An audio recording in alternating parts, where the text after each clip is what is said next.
Shalom semuanya, saya David Mulya. On behalf of GBI CK3, we would like to welcome you to our church online service and to our YouTube channel, GBI CK3 The Move. Terima kasih sudah bergabung bersama kami untuk melakukan church online service di hari Minggu ini. Saya percaya walaupun kita sudah beribadah di rumah selama 4 bulan, saya percaya bahwa sebenarnya kita semua itu merindukan untuk ke gereja, merindukan untuk bertemu satu dengan yang lain, merindukan untuk berfellowship, untuk memberitahu kebaikan Tuhan kepada satu dengan yang lain. Tetapi walaupun kita masih beribadah di rumah sekarang, dan juga untuk mungkin beberapa bulan ke depan, I know one thing for sure. His power, His anointing, and His presence knows no boundaries. It has no boundaries. Saya percaya bahwa walaupun kita di rumah, Tuhan tetap sanggup untuk melawat setiap kita. Lewat firman Tuhannya yang saya percaya akan menguatkan setiap kita, lewat pujian penyembahannya di mana kita akan merasakan lebih dekat kepada Tuhan. So before we start our service, I'd like to pray for you guys, for all of us. So let's pray. Lord Jesus, thank you for this beautiful day. Thank you for this great day that you've given to us, Lord. Anoint us, Lord, as we open our hearts, as we open our minds, as we open our hands, Lord, to receive the Word of God, and to sing praises, Lord, and to lift our worship to you, God. I pray that you will anoint us, that you will fill us with your presence, Lord, because I believe in your presence we will be strengthened, we will be renewed, oh God. Thank you, Lord. Please bless everyone watching, Lord, wherever they are, Lord, and I pray for everyone's safety and for everyone's health, Jesus, God. Thank you, Lord. In Jesus' name I pray. Amen. Happy Sunday, have a great service. I'll see you later. Saya ingin mengajak saudara sekalian untuk bergabung bersama program yang kami adakan, yaitu Care Ministry. Sudah 4 bulan kami menjalankan program tersebut, di mana kami bisa menjadi berkat. Kami bisa memberikan donasi atau sembako kepada keluarga yang membutuhkan, dan juga kepada orang yang kena efek dari pandemi tersebut. Karena saya percaya bahwa hidup itu harus menjadi berkat. Jika ingin bergabung bersama kami, bisa kontak nomor WA yang tercatat di layar Anda. Terima kasih. Shalom saudara-saudara, mari kita memuji Tuhan hari ini. Mari yang setuju katakan amin. Amin.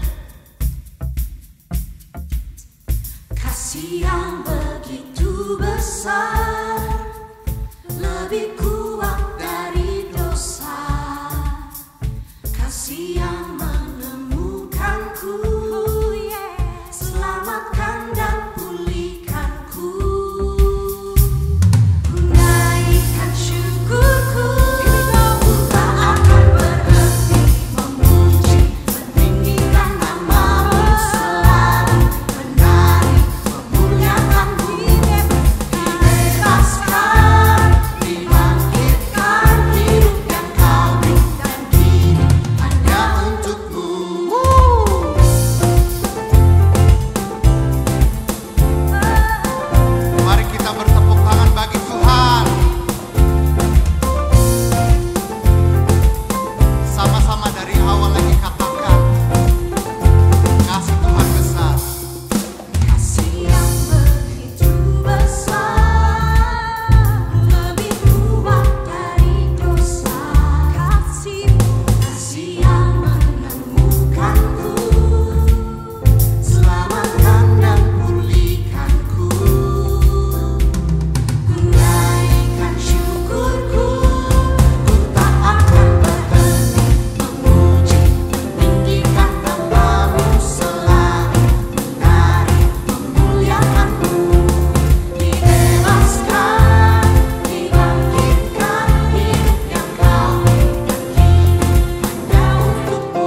di rumah, apapun yang terjadi dalam kehidupan saudara, Tuhan Yesus tetap baik.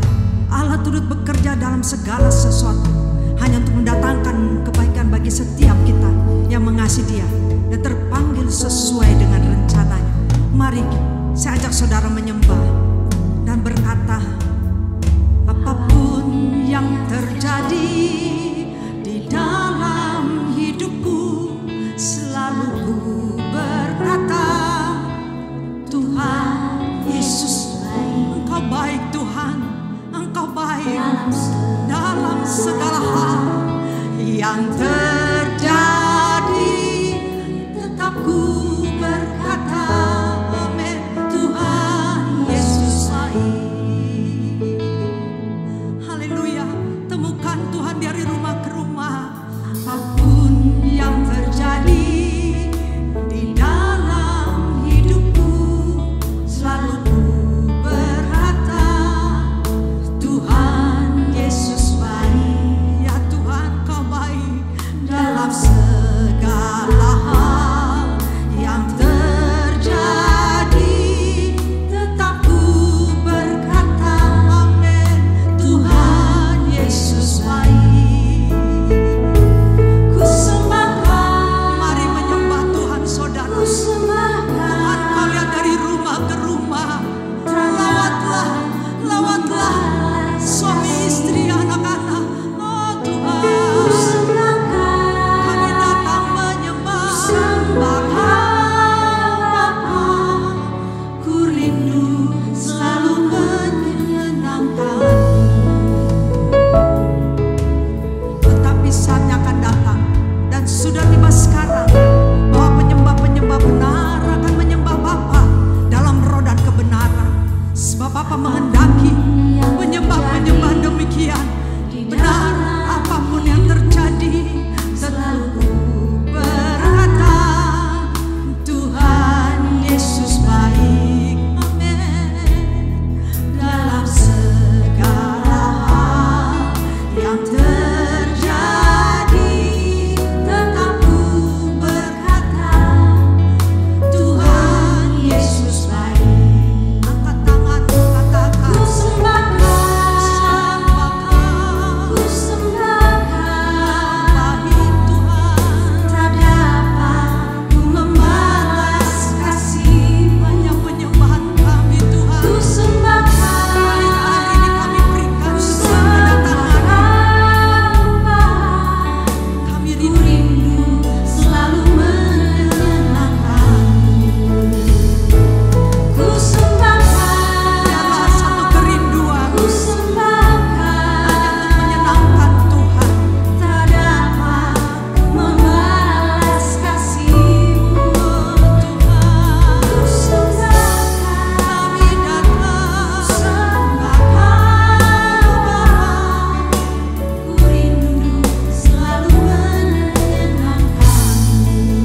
nafas pribadi. Haleluya. Yesus,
Selamat hari Minggu.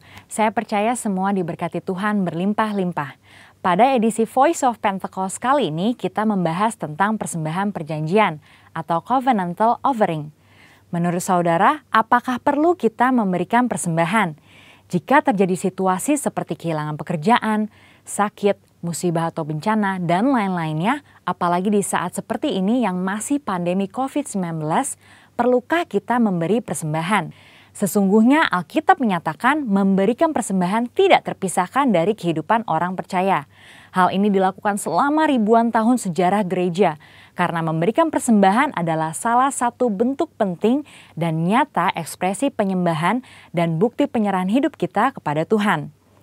Oleh karena itu, penting untuk mempunyai dasar pengertian yang benar tentang memberikan persembahan walaupun di tengah situasi sulit, untuk menjadi fondasi yang kuat dalam menjalankan penyembahan dan bukan karena mampu atau tidaknya menurut pandangan kita sendiri. Sekarang mari kita telusuri tentang covenantal offering. Apa itu? Covenantal offering adalah persembahan karena perjanjian hubungan manusia kepada Tuhan. Nah, untuk bisa melakukan covenantal offering, kita harus mempunyai covenantal relationship terlebih dahulu. Covenantal relationship itu sendiri adalah hubungan berdasarkan ikat janji yang sangat kuat dengan Tuhan, berdasarkan hikmat firman Tuhan. Firman Tuhanlah yang menjadi petunjuk tingkah laku kita kepada Tuhan dan juga sebaliknya. Dan istimewanya adalah karena kita mempunyai Roh Kudus dari Kristus berdasarkan 2 Korintus 3 ayat 17-18, maka adalah suatu keuntungan yang istimewa kita bisa mendapatkan kemuliaan untuk melakukan perintah Tuhan dengan sukarela, bukan karena paksaan. Dalam perjanjian lama yaitu di kitab Imamat ada 5 macam korban persembahan yang harus diberikan umat Israel kepada Tuhan, yaitu korban bakaran, curahan, pendamaian, penghapus dosa, dan kesalahan. Nah, kini kita sudah tidak melakukan hal tersebut karena Tuhan Yesus sendiri yang sudah menggenapinya. Tapi prinsip memberi persembahan kepada Tuhan tetap berlaku. So, di masa kini saat kita memberi kepada Tuhan, berilah dengan sukarela persembahan yang wajib diberikan kepada Tuhan. Karena kita ada di dalam suatu hubungan ikat janji yang erat dengan Tuhan. Inilah yang disebut memberi covenantal offering karena covenantal relationship. Saudara, memberikan covenantal offering kepada Tuhan harus menurut kerelaan hati kita. Bukan dengan sedih hati atau paksaan, tapi dengan sukacita. Tuhan Yesus memberikan contoh terbaik dalam hal sukarela dan wajib ini melalui penderitaannya di kayu salib. Yohanes 10 ayat 18 berkata, "Tidak seorang pun mengambilnya daripadaku, melainkan aku memberikannya menurut kehendakku sendiri. Aku berkuasa memberikannya dan berkuasa mengambilnya kembali. Inilah tugas yang kuterima dari Bapakku." Pada satu sisi, Yesus diwajibkan untuk mengalami penderitaan salib karena Dia adalah anak domba Allah yang menghapus dosa. Tapi di sisi lain, menyerahkan nyawanya dengan sukarela. Mengapa Yesus lakukan itu? Karena Ia setia pada perjanjian covenantalnya untuk mengasihi kita. Tuhan lebih dulu mengasihi dan memberkati sehingga kita sudah selayaknya membalas kepada Tuhan dengan memberi persembahan kepadanya. Pemberian covenantal offering kita lakukan di dalam 1. Persembahan persepuluhan, 2. Persembahan sulung, dan 3. Komitmen untuk mendukung proyek pekerjaan Tuhan sebagaimana tuntunan Roh Kudus. Berarti saat kita melakukan covenantal offering itu mencerminkan bagaimana kita sesungguhnya mengasihi dan menyembah Allah. Memberikan persembahan juga bentuk penyerahan total kehidupan kita kepada Tuhan. Nah, yang paling penting adalah jangan sampai pemberian covenantal offering mengabaikan prinsip dan esensi keadilan, belas kasihan, dan kesetiaan. Kita juga perlu tahu memberi secara horizontal atau horizontal giving adalah memberikan kepada sesama yang membutuhkan dan yang kekurangan. Pemberian ini juga penting loh dalam pandangan Tuhan dan bahkan menjadi tugas kita sebagai jemaat untuk memperhatikan mereka yang berkekurangan. Tetapi jangan lupa, pemberian persembahan covenantal harus dilaksanakan terlebih dahulu. Jadi, dalam situasi susah ini, apa kita tetap perlu memberikan persembahan? Jawabannya ya. Ingat, persembahan merupakan ekspresi penyembahan yang penting kepada Tuhan yang telah memberikan anugerah terbaik. Kita memberi persembahan kepada Tuhan melalui institusi yang Tuhan tetapkan untuk menerima dan mengelolanya, yaitu gereja di mana kita tertanam dan bertumbuh seperti dalam Maleakhi 3 ayat 10. Pertanyaan kedua, apakah memberi persembahan harus ke gereja atau langsung kepada mereka yang membutuhkan? Jawabannya juga ya untuk keduanya. Karena gereja adalah wadah nomor 1 yang Tuhan gunakan untuk menyatakan kepedulian kita dan menyatakan kasih Tuhan kepada dunia dan sesama. Saudara juga boleh memberikan bantuan secara langsung kepada yang membutuhkan sesuai tuntunan Roh Kudus. Perlu diingat, dengan memberi persembahan kepada Tuhan, itu akan melatih iman kita untuk mengandalkan Tuhan senantiasa. Dan memberi akan melatih sikap kita sebagai seorang pengelola, bukan pemilik. Mari kita jaga hubungan dengan Tuhan apapun yang terjadi. Berikan kepada Tuhan persembahan covenantal offering, karena Tuhan sudah lebih dahulu memberkati dan membawa kita masuk dalam covenantal relationship dengannya. Jadi, tunggu apa lagi? Mari kita memberi persembahan dengan sukacita. Kita diberkati untuk menjadi berkat bagi orang lain. Tuhan Yesus memberkati. Amin.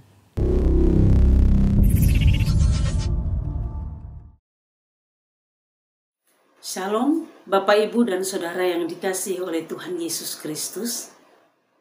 Hari ini kita akan merenungkan firman Tuhan dengan tema kesudahan segala sesuatu sudah dekat.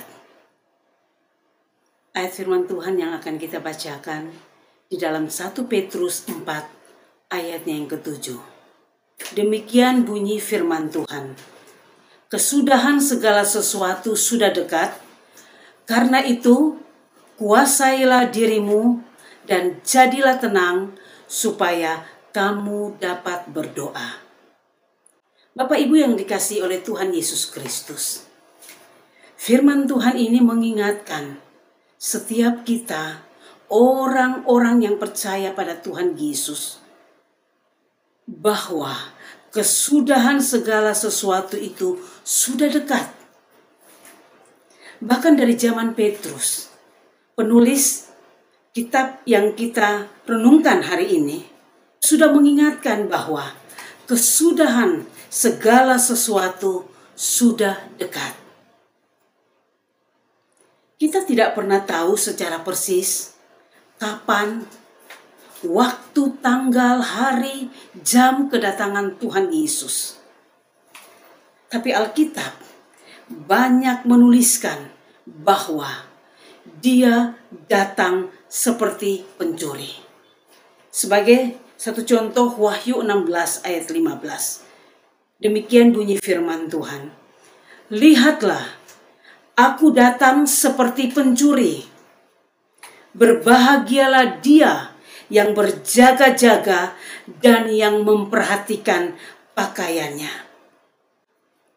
Alkitab juga menuliskan bahwa sebelum kedatangannya akan terjadi banyak peristiwa-peristiwa terlebih dahulu. Matius 24 yang berbicara tentang akhir zaman. Di sana dikatakan bahwa akan ada peperangan. Bangsa melawan bangsa, kerajaan melawan kerajaan, gempa bumi di berbagai tempat, sakit penyakit, bahkan wabah yang akan terjadi di mana-mana. Dan saat ini, wabah pandemi COVID-19 sudah merebak di seluruh dunia ini. Kita tidak pernah membayangkan bahwa di awal tahun 2020 pandemi COVID ini ada dan terjadi di dunia ini. Satu virus yang kecil telah merubah tatanan kehidupan manusia. Satu virus yang kecil telah menelan korban ratusan ribu jiwa dalam sekejap mata. Bahkan kita hidup tidak seperti sedia kala, tapi kita akan hidup dalam kehidupan new normal. Kita tidak bebas untuk beraktivitas karena kita harus menggunakan masker dalam setiap waktu, mencuci tangan, membersihkan tangan, dan juga menggunakan sanitizer. Para pengusaha bahkan ada yang harus menghentikan produksinya, mengurangi karyawan, mengurangi gaji karyawan. Bahkan begitu banyak orang yang harus bekerja dari rumah. Gereja pun, gereja yang online. Saudara yang dikasihi oleh Tuhan Yesus Kristus, bagaimana kita bisa mensikapi kehidupan saat ini? Hanya satu yang selalu firman Tuhan katakan, berjaga-jaga. Berjaga-jaga seperti apa? Mari kita hidup dalam kebenaran Tuhan. Bertobat jika kita masih hidup dalam kehidupan yang penuh dengan kenajisan dan dosa. Hidup benar dalam pandangan Tuhan. Taat dan juga melakukan kehendak Tuhan dan selalu menyenangkan hati Tuhan. Saudara yang dikasihi oleh Tuhan Yesus Kristus, bagaimana kita bisa bersikap terhadap kenyataan bahwa kesudahan segala sesuatu itu sudah dekat. Dari ayat firman Tuhan yang kita baca tadi, ada 3 poin yang menjadi pelajaran bagi kita. Pertama, saya baca firman Tuhan ini. Kesudahan segala sesuatu sudah dekat. Karena itu, kuasailah dirimu. Pertama adalah kuasailah dirimu. Di hari-hari akhir ini, ada banyak hal, ada banyak kejadian, ada banyak peristiwa yang dapat memancing kita untuk berbuat dosa. Banyak orang akan mudah marah. Banyak orang akan mudah terpancing. Bahkan banyak orang yang dapat melakukan hal-hal yang jahat.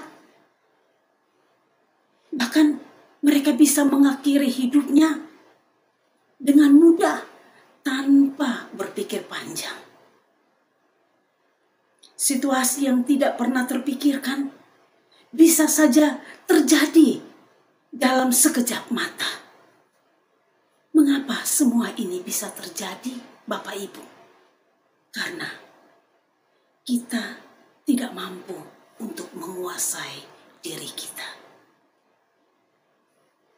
Saudara yang dikasihi oleh Tuhan Yesus Kristus, di masa pandemi ini, Tuhan sedang melatih diri kita untuk menguasai diri. Yang biasa hangout, hari-hari ini kita harus membatasi rasa ingin bertemu, rasa ingin kumpul, rasa ingin kongko-kongko. Yang biasa shopping, membelanjakan sesuatu yang bukan menjadi kebutuhan. Hari-hari ini Tuhan sedang mendidik kita untuk belajar menguasai diri kita. Yang biasa bete di rumah, hari-hari ini Tuhan sedang mengajar kita untuk stay at home. Hidup bersama dengan keluarga. Quality time bersama dengan keluarga. Firman Tuhan mengatakan bahwa menguasai diri itu penting. Amsal 25 ayat 28 mengatakan, orang yang tidak dapat mengendalikan diri adalah seperti kota yang roboh temboknya. Amsal 16 ayat 32 mengatakan, orang yang sabar melebihi pahlawan. Orang yang menguasai dirinya melebihi orang yang merebut kota. Bapak, Ibu, Saudara yang dikasihi oleh Tuhan Yesus Kristus, orang yang menguasai diri dikatakan bahwa ia lebih dari orang yang merebut kota. Artinya apa, Bapak Ibu? Penguasaan, pengendalian diri itu syarat mutlak untuk menjadi orang yang berkemenangan.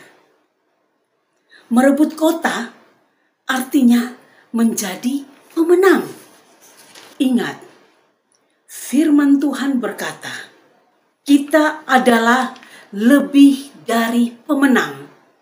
Sehingga jangan sampai hidup kita dikuasai oleh dosa, terikat oleh dosa, dikendalikan oleh dosa, dan akhirnya kita kalah oleh maut. Biarlah kita belajar untuk mengendalikan diri kita dan kita keluar menjadi pemenang. Poin yang kedua, Bapak, Ibu, Saudara yang dikasihi oleh Tuhan Yesus Kristus, adalah jadilah tenang. Ketenangan itu adalah kebutuhan semua manusia. Tanpa ketenangan, orang tidak akan mampu untuk menjalani kehidupan ini dengan baik. Sebaliknya, ketika kita tenang, maka kita dimampukan untuk menghadapi segala sesuatu dengan baik. Alkitab berkata di dalam Yesaya 30 ayat 15b, dalam tinggal tenang dan percaya terletak kekuatanmu.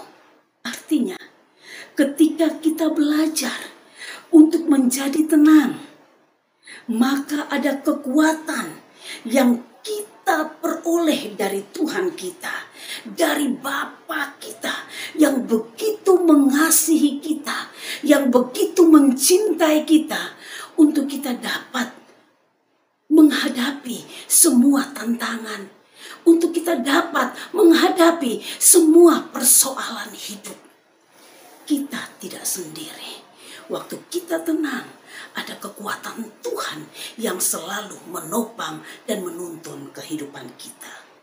Bahkan pemazmur juga mengatakan, hanya dekat Allah saja aku tenang. Daripadanya lah pertolongannya.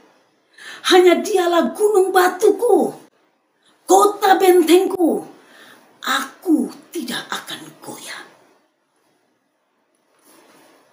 Saudara, menghadapi situasi pandemi ini, menghadapi situasi krisis ini, menghadapi setiap persoalan kehidupan ini, biarlah kita belajar untuk mengarahkan hati dan pandangan kita hanya kepada Bapa kita, Tuhan Yesus.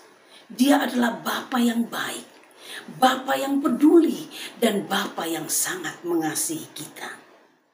Bapak, Ibu, saudara-saudari yang dikasihi oleh Tuhan Yesus Kristus, biarlah kita menyadari kesudahan segala sesuatu itu sudah sangat dekat.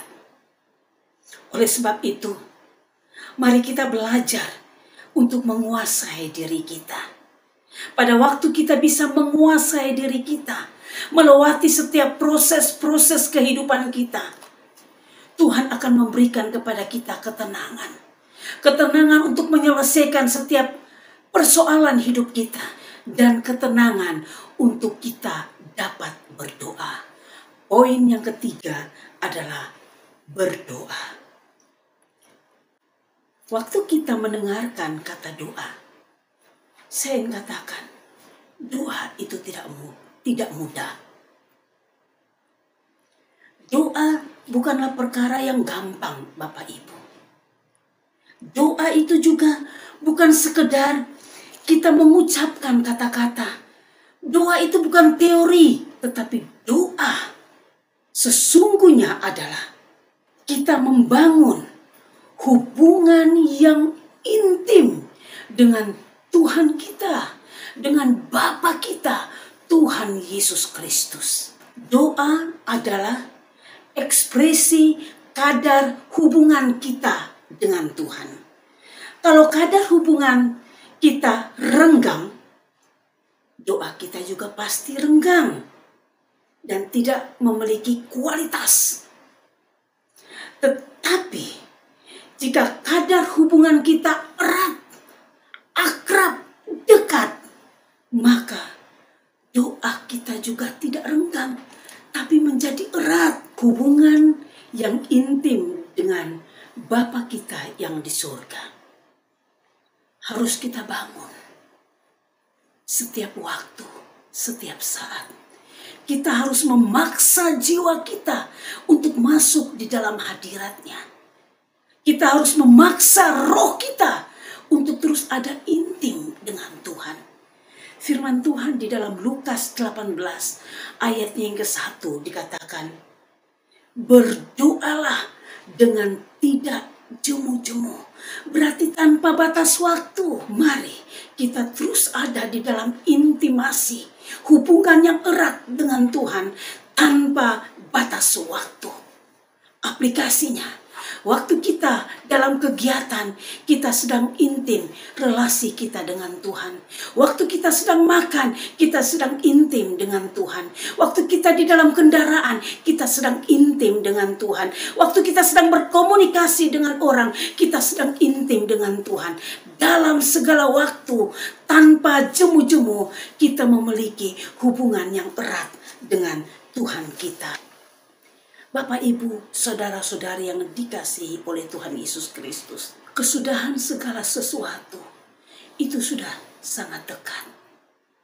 Hanya orang yang bisa menguasai diri, bersikap tenang, dan berdoa, dia akan memiliki kekuatan. Dia akan memiliki kekuatan. Dia akan memiliki keteguhan iman bahwa jelas bersama dengan Tuhan tidak ada kecemasan, tidak ada ketakutan menghadapi waktu yang sudah dekat itu.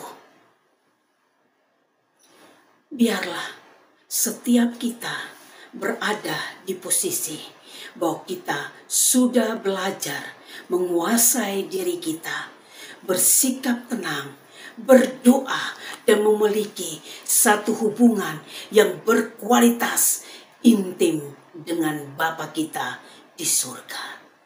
Kiranya firman Tuhan ini boleh menjadi berkat bagi kita semua.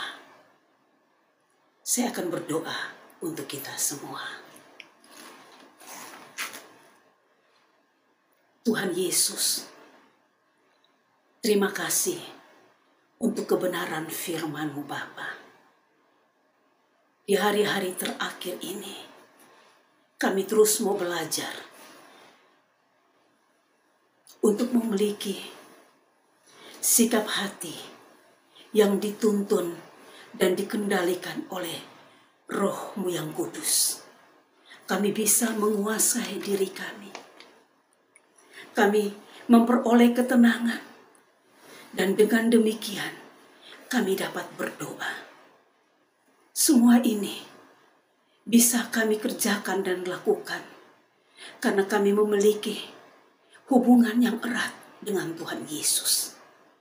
Mari Tuhan Yesus, Engkau menjangkau setiap kami anak-anak-Mu, dimanapun kami berada. Tarik kembali kami untuk kami intim dengan Tuhan Yesus. Jangan kami terlena dengan kehidupan ini. Jangan kami terjepit oleh situasi, keadaan, pergumulan kehidupan kami. Tapi kami keluar menjadi pemenang dan kami memiliki kehidupan yang berkemenangan bersama dengan Tuhan. Kami memiliki kualitas doa yang intim, yang erat dengan Engkau Bapa. Pegang tangan kami Tuhan, sehingga di hari-hari akhir ini kami melihat bahwa Tuhan memberikan kepada kami satu kekuatan, kuasa dan kemampuan untuk menguasai diri, bersikap tenang dan dapat berdoa.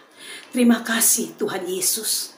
Kami membuka hati kami untuk Tuhan sendirilah yang menuntun hari-hari kami, yang menuntun hidup kami ya Bapa, sehingga kami boleh memperoleh kemenangan bersama dengan Tuhan Yesus.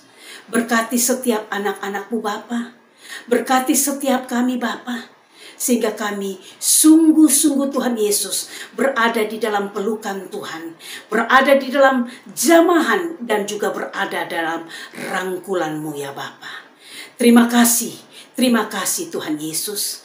Firman-Mu ini biarlah boleh menjadi rema yang sangat berarti bagi setiap kami yang mendengarkannya. Di dalam nama Tuhan Yesus Kristus, berkat Tuhan turun atas setiap kami. Haleluya. Mari arahkan hati kita dan terima berkat dari Tuhan. Damai sejahtera dari Allah Bapa dan kasih dari Tuhan Yesus Kristus dan penyertaan yang sempurna dari Roh Kudus menyertai kita mulai dari saat ini sampai Maranatha. Tuhan Yesus menjemput kita di atas awan-awannya yang permai, bahkan sampai selama-lamanya. Amin. Thank you so much for joining our church online service, and I believe that we are all blessed. Not just blessed, but strengthened and renewed by this Word of God. So thank you. On behalf of GBI CK3, saya mengucapkan terima kasih. Jangan lupa untuk tune in to our Instagram agar bisa melihat jadwal GBI CK3 dan juga tune in for our next week's service. Thank you so much. Stay healthy, stay safe, and God bless you.